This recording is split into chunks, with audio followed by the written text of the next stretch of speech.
Jotham, welcome to the Hidden Why podcast. Great to have you here today. Great to be on your show, Lee. Thanks for having me on. For those that are listening, there is a nice backdrop there. You've got a beautiful fireplace. Whereabouts in the world are you? I'm actually in Half Moon Bay, California, on the coast, about 3 blocks from the Pacific Ocean. Wow, amazing. What a location, huh? Yeah, I'm speaking to you from my home office. I have an office in Palo Alto, California. I have one in Chicago as well, and in New York, but in Silicon Valley is where Palo Alto is, and that's where I practice. Started practicing and principally practice. Although I do represent people across the country and have offices in Chicago and New York. So you're a practicing. Are you a lawyer or operate a law firm? Is that right? Yeah, I own my own law firm. Have some lawyers who work for me, and I am a practicing lawyer. Been doing that for more than 25 years, representing entrepreneurs and executives and people at all levels in their careers, actually. Okay. And so you started off in Silicon Valley?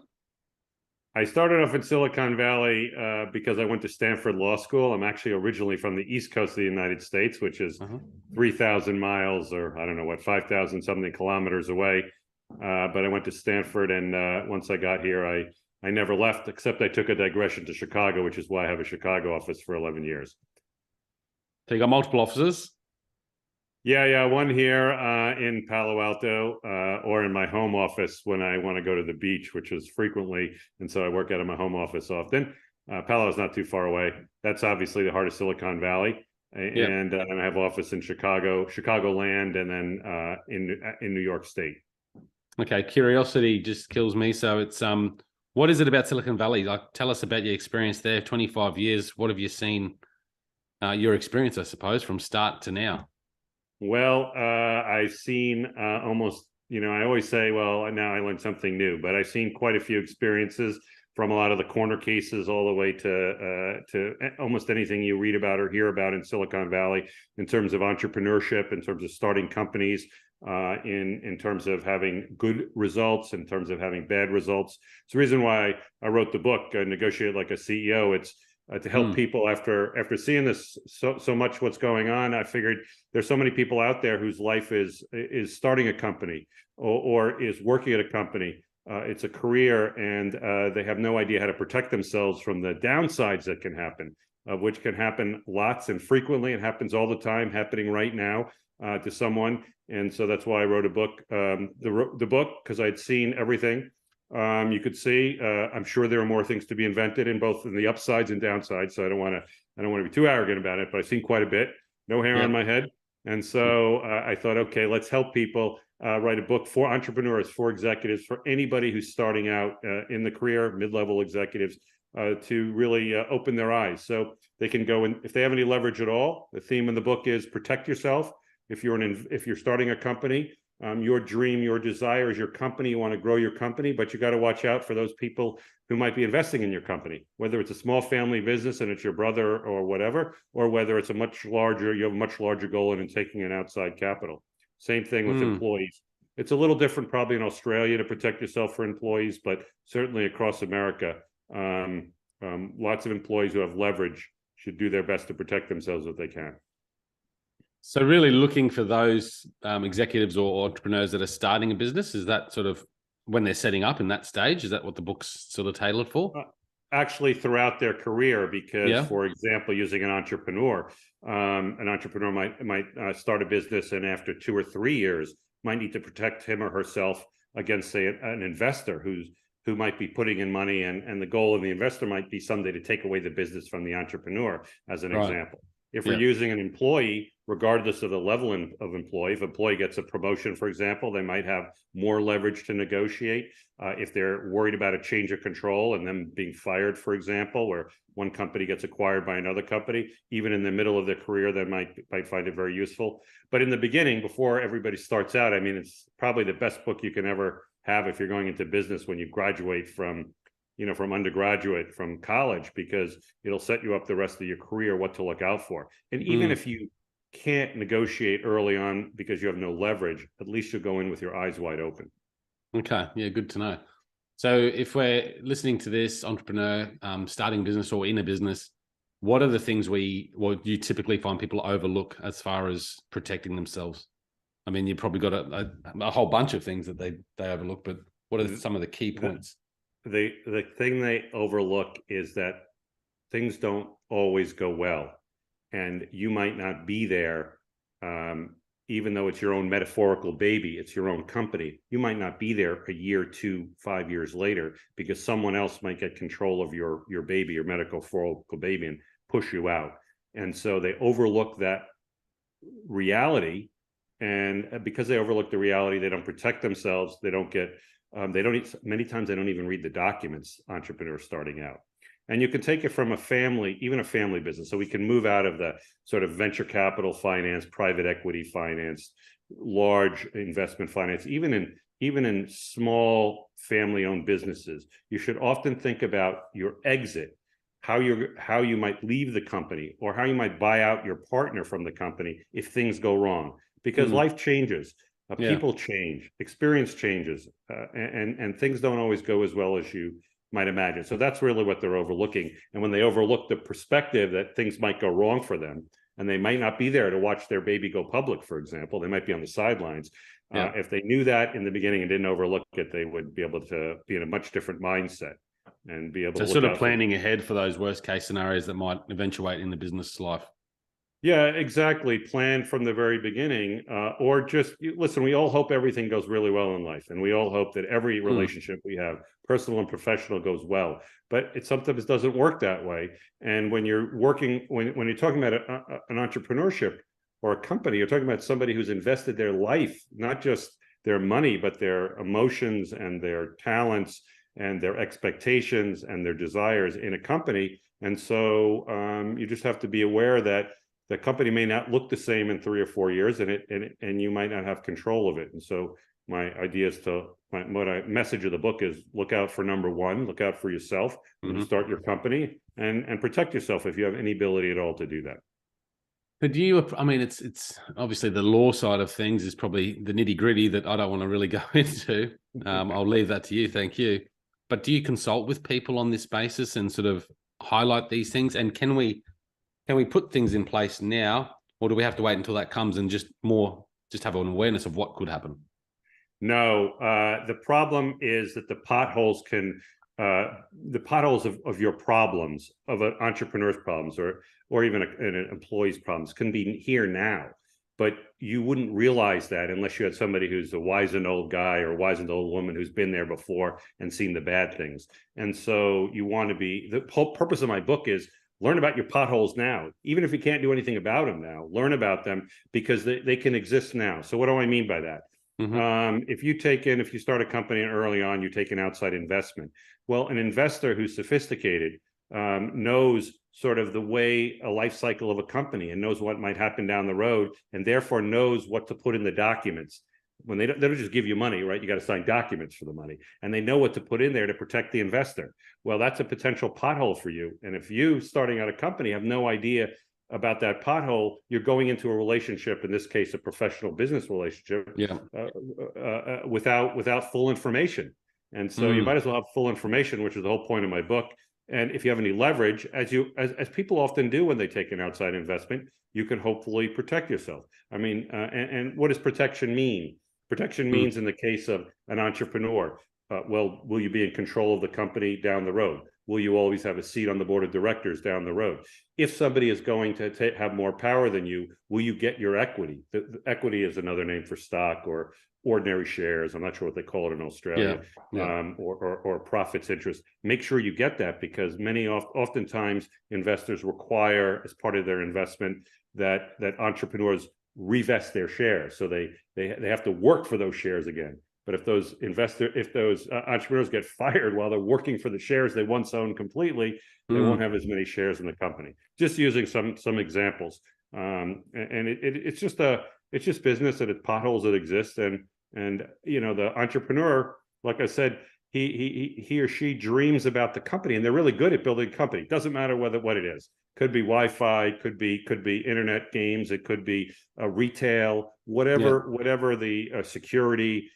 Whatever they're building, that's their dream, and that's what they're good at. So they're not so good at knowing how to protect themselves, and what to watch out for. And the potholes, Taking the other perspective, somebody who's giving investment, they do it professionally. They know what the potholes are, and they know how to take advantage of them. So you want to have full information and start now if you can. Okay. So interesting. The title of the book, Negotiate Like a CEO.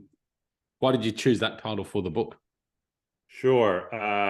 I can't speak for Australia. I want to be clear because I don't want to have like thousands of people calling you and saying, Lee, what the hell are you talking about?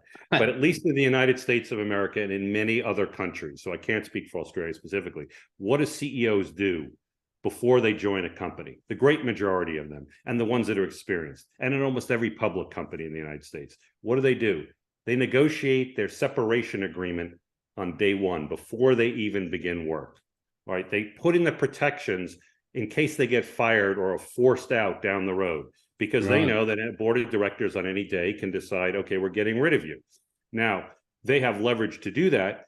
But I don't know a CEO in the world. I know there must be one or two, because I say this every time, but who goes into a company as a CEO and doesn't think they're going to make the company the best thing since sliced bread and get to grow the company or sell the company or whatever the goal is and do it really well, right? Otherwise, you wouldn't be a CEO.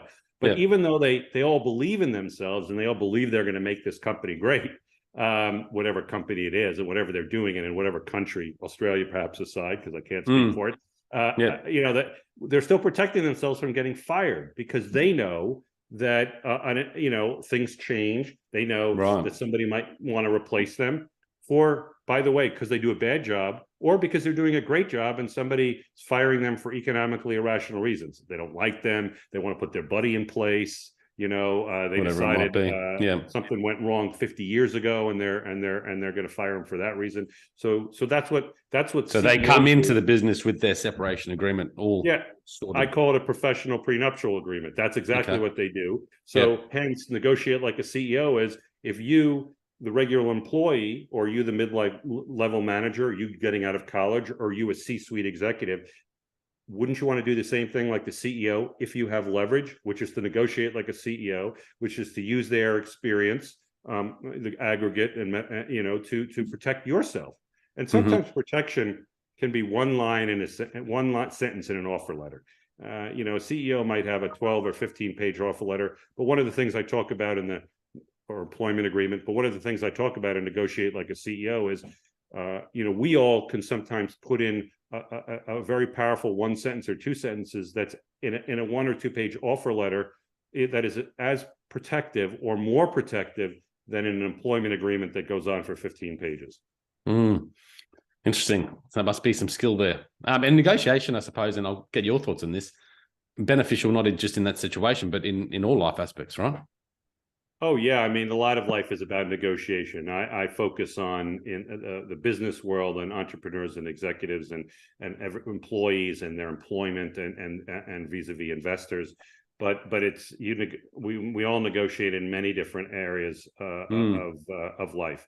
And so sometimes some might say to better yourself, you have to negotiate with all sorts of people, including in your personal life. But the focus of my book is the professional world. Yeah, but I suppose the skills can be transferable. A lot of the people I bring on this podcast share things that generally can be transferable to many aspects of life.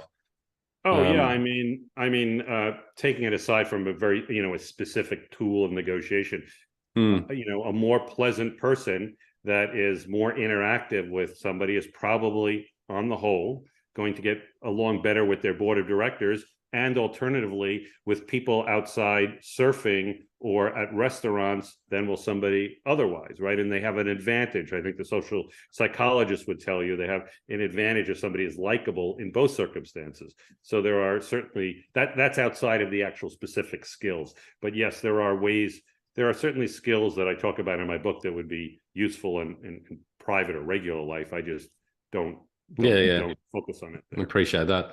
What do you feel like the word negotiate has a negative connotation to some people, I guess to different people? Unfortunately, that's the true statement. Particularly if you look at my country in the United States now, politically in the political world, it seems to be that there's, the two sides and nobody wants to, everybody talks down on somebody who wants to negotiate and bridge the gap between the in the politics. So I'm just using that as that can then as a you can extrapolate from that. It's often the case now that people take a particular view, whatever it is, X, and they don't want to, and somebody else has Y, and they speak down upon Y, for example, and they don't want to try to work out whatever X plus Y divided by 2 is, right? And so that's a problem. Whereas in the old days in America, of course, the old days by American standards, like Australia, is new, but if anybody in Europe's listening to this, they're like, what the hell is this guy talking about? But in the 1800s, we had politicians who were known as the great negotiator, right? It was considered a skill and something to be venerated, whether you can negotiate. And I think actually in the business world, unlike sort of what I was describing as this negative connotation in let's say the non-business world, it's very highly sought after. I mean, the best negotiators, at least for companies, are often what they call once was called executive worldwide, vice president of worldwide sales, executive vice president of worldwide sales, sometimes now known as the chief revenue officer. Those people are skilled at negotiation and building teams of negotiators. They're salespeople, but that's what they're doing. And so it's very good. Negotiators are very, very highly sought after in certain fields. I'm just saying, perhaps the body politic now has a terrible. No, that's a good point. How would you put a positive spin on the word negotiation or the practice of negotiating? Getting along in life is integral. I think if you care about people and getting along with life, and negotiation is part of that in many parts of your life. So in a personal life and in public life. You may never call it negotiation in personal life or think about it that way, but compromise is something that can be good for all of us. And compromise is a form of negotiation, right? So what there's probably a bunch of questions I could come here, but let's just go into the improving our negotiation skills. What sort of key points, or maybe a few points, that you'd suggest we focus on to improve our ability to negotiate? First thing is start out and figure out what your goals are in any business negotiation. Where do you want to go? Secondly, consider yourself, are you a good negotiator? Consider your strengths and weaknesses. Some people are terrible negotiators, or they avoid negotiation because they're risk averse, because they're conflict avoiders. And if that's the case, then get some help, whether it's professional help or personal help or some wizened old person that's seen it before, so that you can maximize your returns in negotiation. A third point is try to figure out what the other side is thinking or what the other side's goals are. That's part of what the part of the theme of the book is. Know the potholes. So those potholes are out there. If you go into negotiation without full information, and one piece of that information is what the other side is looking for, what the other side is protecting themselves against, then you're going in not with full information, and so you're handicapped. So those are sort of three different tools that are important, or things I would say is important. There's many others, and at the end of every chapter in my book is a things to remember section with bullet points. So that would be you could just go read the bullet points at the end of all the sections, and then you would cover all the points. So it makes sense to understand your goals and what you want in the situation, but also understanding what the other party wants and trying to figure that out. And I guess that comes down to skillful communication as well. Makes a lot of sense, because then you can find out the happy medium. I always find that negotiation sometimes has a term like, I'm going to win over the other person, but it shouldn't be that way. Yeah, I mean, it depends on the dynamics, but often a negotiation results in, a compromise, so that nobody gets 100% of what they want. But they hopefully both walk away, or both is metaphorical. It could be multiple parties, could be companies, walk away satisfied with the result, and that's sort of the goal. So, and listen, sometimes there's a disconnect between the powers of the leverage and the negotiation, but even the party with little leverage will hopefully get something of what it wanted out of the negotiation. How can you create leverage if you don't have much leverage? Like if you're an employee starting out at a company and don't have much leverage, obviously the company has more leverage because potentially they've got the upper card. So that question that you just asked me presupposes that a newbie, if you will, a new person going in, doesn't have any leverage. So that may be true, frankly. It's all context dependent. But in other circumstances, it's not. For example, coders who write code for software. In many places, they are very highly sought after. When they come out of college, I'm amazed to see how much money they make because they have leverage because there's not enough coders or not enough engineers in certain places. There are companies that start subsidiaries in other places. I know one in Australia because they feel they can get engineers cheaper and just as good as, say, Silicon Valley or some other place. But that means the engineer happens to be in Silicon Valley, might have leverage to negotiate. Again, I'm not talking about leverage like a CEO, but leverage to protect themselves in some way. What do I mean by protection?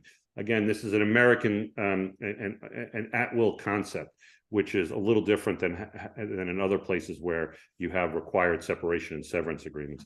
But part of leverage is guaranteeing yourself, for example, if you get fired, some amount of equity in your company, accelerated vesting. Protection would be guaranteeing yourself certain amount of pay on the back end. When you're terminated or asked to go or asked to move on, that you get a certain amount of pay. In the case of the United States, certain kind of medical benefits as well that are paid by the company. These are kinds of protections that I'm describing. And you are correct. Generally, many people going into companies, a new employee, they're so desperate to get a job or they have no leverage because the company can hire somebody else that they don't have leverage at that point. But some do. And then throughout their career, they may have more. For example, they get a promotion and their choice is to go somewhere else or to take the promotion. Well, at that point, they have leverage, right?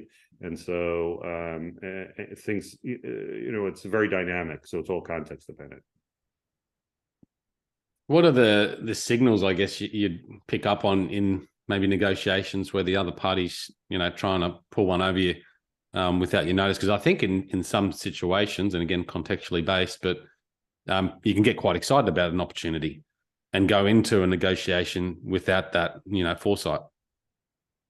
So I'm sorry. So you're excited about, I think I missed the beginning part of the question. So you're excited about a situation. You're really excited about going into the whatever the job is or the investment is. And what was the first part of it?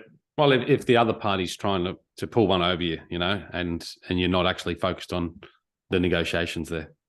Well, that's the problem, right? That's what I said. A lot of entrepreneurs, going back to that example, they're so excited to get funding that they don't look out for the potholes. They don't look out for themselves, and they assume that everything's going to go well.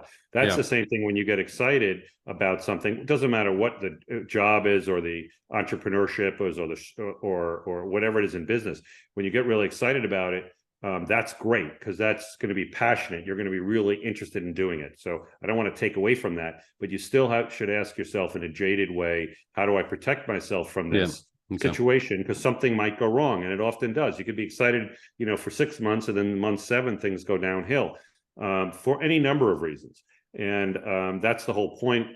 Or if you want to go in and just allow yourself to be excited and take that job or take that investment or do that strategic business or whatever it is, or start a business with your family, whatever it is you're going to be doing, and you want to do that, at least coldly and calculatingly decide for yourself that you're not going to protect yourself. You're going to take that risk.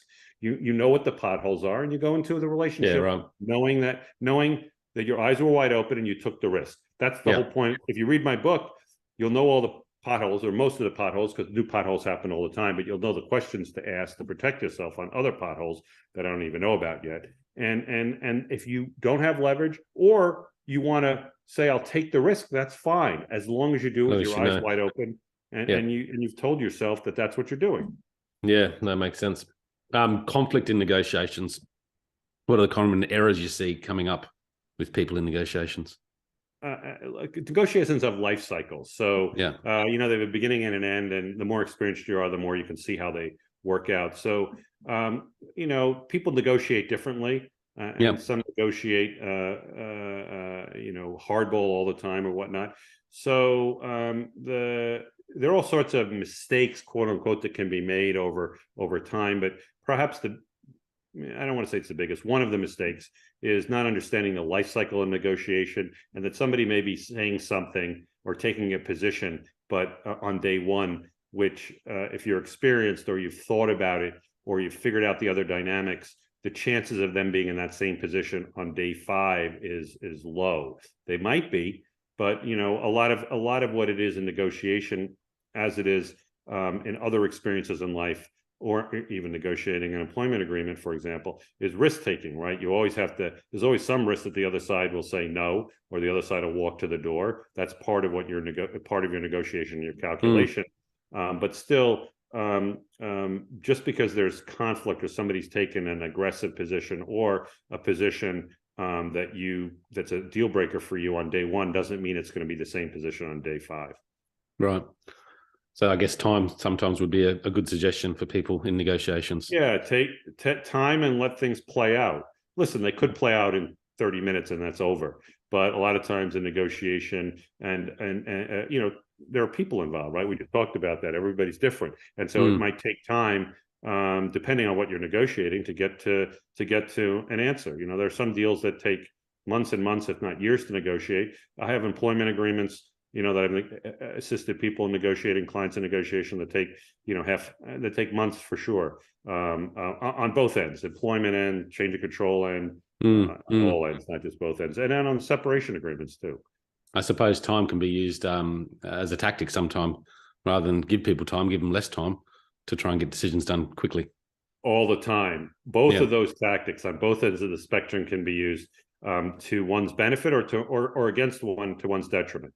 That happens all the time. And so, there's one part of the book that I describe what I call the employment cram down, which is essentially when an acquirer taking over a target company. So now one company's bought the other, and they want to sign up all the new executives. They give them their employment agreements 48 hours before the close to try to force them to sign whatever the deal is on the table and not negotiate. I use that as one example. You see that often, don't you? Yeah, very often. And on the other end of the spectrum, sometimes people say, come back to me 2 months from now, even though they want the person, the other side, whoever it is, the company, to come back to them, in next day. But they say 2 months just to sort of play, put a lengthy time in the negotiation. And but what is one final point you'd like to say about negotiating like CEO? Go into every negotiation with your eyes wide open, every business relationship with your eyes wide open, and protect yourself if you have any leverage at all. Whether you're starting out a business, whether you're in the middle of a business, whether you're taking an investment, whether you're starting out as an employee, whether you're a mid-level employee or a CEO, if you have any leverage at all, go in with your eyes wide open and protect yourself. Yeah, no, good advice. So the book is available on Amazon, Negotiate Like a CEO. I'll put a link in the show notes for everyone to check it out. How's the book sales going, mate? How's the launch? It's done quite well. I'm very pleased, and you can get it on Amazon or you can go to the website and negotiate likeaceobook.com and learn a little bit more about me and about the book. And I think there are one thing we didn't talk about there too. There are some excerpts on the book in there. One of the things we didn't talk about is that there are 59 short fictional stories that I made up, which are repeat stories of events that happen over and over again. Think of them like genres, like you have an action movie or a thriller movie or a romance movie. So these kind of stories happen over and over again in the entrepreneurial and executive world. And I wrote them. I wrote them to underscore the facts that I'm writing about and the factual advice I'm writing about. And so there's a couple of those excerpts on the website as well, if you wanted to get a little taste. But otherwise, you can go to Amazon. It's available to buy. And if you're in the States, at least, you can get it delivered the next day by Prime. Yeah, it's pretty amazing delivery these days, isn't it? Quick. It's pretty amazing how Amazon does that, but good for me as an author selling a book. Absolutely. Well, congratulations on the book, and thank you for coming on and sharing. Thank you very much. It's great to be on your show, Lee, and best of luck to you and all your listeners. Thanks, guys. Check it out at thehiddenwhy.com. Until next time, peace, passion, and purpose. See you soon.